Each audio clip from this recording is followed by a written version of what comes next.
heading out of the Dunlop chicane and down the hill. That's where the short Bugatti circuit turns off. But Andrew, this is the full track, nearly 8.5 miles, 13.6 kilometers, and it is one of the most demanding tracks in the world, isn't it? Oh yes, without a doubt. It's obviously, it's got everything. It's got some what feel like very slow corners, and of course, you know, when you've been whistling down the Morsan, you get rather familiar with high speed, so it's that much more difficult to get your braking points right, and obviously the cars are designed to go very quickly, so they're less easy to drive around the slower corners. Just looking at the number 3 Toyota heading them out at the moment. That's the Japanese car, in fact, with Ukio Katayama in that one, with Toshio Suzuki and Keiichi Tsuchiya. And the Toyota's really dominant in qualifying, although perhaps not by as much as some people were saying they would be. Just to tell you, in case you haven't seen any news of the qualifying sessions, the Martin Brundle, Emmanuel Collard and Vincenzo Sospiri Toyota is on pole position. And in fact, Toyota have taken the whole front row, because the second car of Thierry Boutsen, Ralph Kelleners and Scotland's Alan McNish, second fastest in the qualifying. But in third place, the BMW of Tom Christensen, JJ Leto and Jörg Müller, and in fact at the end of the day they were only some 0.4 of a second slower than the second Toyota, which is quite interesting. Yeah, they seem to have just constantly been improving all the time, getting quicker and quicker. Everybody, you know, in many ways I suppose weren't expecting them to maybe raise their game to the level they have already, so yeah, they're a very serious contender. Looking at some of the cars on track at the moment, you saw the Toyota up front at this queue. They're just taking things fairly steady. Behind the Toyota with its lights on is one of the Panos cars from the United States. Now, this year we're seeing this open-top Panos. It's a front-engined machine, and it's not since 1962 that there's been a front-engined open-top sports car here at Le Mans. Bizarre-looking machine. There it is in the second of these two cars in the frame at the moment. And Andrew, it certainly caused some amused glances up and down the pit lane. It gets quite a cheer every time it comes past the stands. Well, I think it's great, and it's particularly good for a race like this, because Le Mans is a special. It's almost got a strange feeling to it, and they've got these very sensational looking cars from you know, the likes of Mercedes and Toyota, and yet the Panos, which is extremely quick, somehow just doesn't look like in that kind of mold. So it's great fun to see it out there, and obviously a genuine car, car to do the job out there. Yeah, and some great drivers in the lineup, yes, aren't there? absolutely. David Brabham,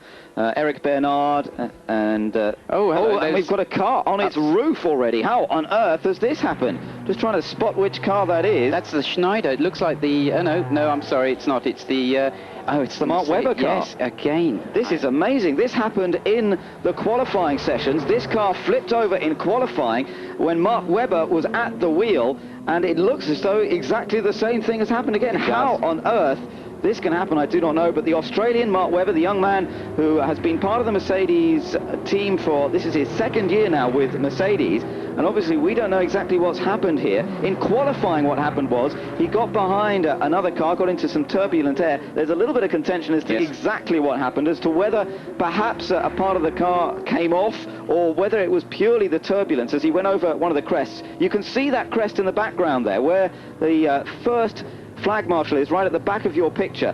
These crests, really, the car really does go light over these crests. Yeah, it does. I mean, it's very worrying to see that situation, obviously, because it's happened before.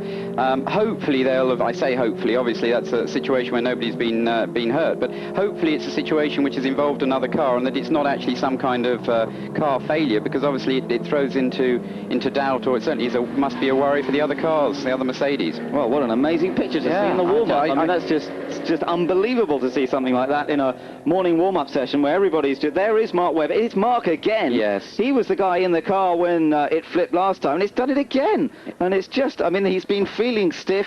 I saw him this morning down at the Mercedes hospitality. He was still looking a little bit sort of bruised and a bit stiff. And the thing's gone upside down again. This is really bizarre, I have to say. I think he probably rather hopes he's actually going to wake up and find out that he's still reliving what happened to him in qualifying. So, but unfortunately, it's obviously reality, and I reckon the other drivers are obviously going to be equally distressed by what's happened. But it's good to see that he's actually looking, I say okay, but he's obviously not badly hurt. No, that's right. But what a disappointment. And Mark Webber, who's due to drive that car with Jean-Marc Gounon and Marcel Timon, really in the wars already in Le Mans, and it's not even started the race yet. So drama indeed. Meanwhile, we're looking down into the Toyota pits there. Toyota coming into this race very much as the favourites. They've got that Mercedes back up on its wheels, by the way. When it happened the other day, it did end up on its wheels, but it had gone onto its side for quite a long way, skating along, and, well, looks very similar to what's happened again today. Out on track as well, we've got some of the GTS cars, as they're called this year. It's all a bit confusing. We've known them as GT2 cars for the last couple of years.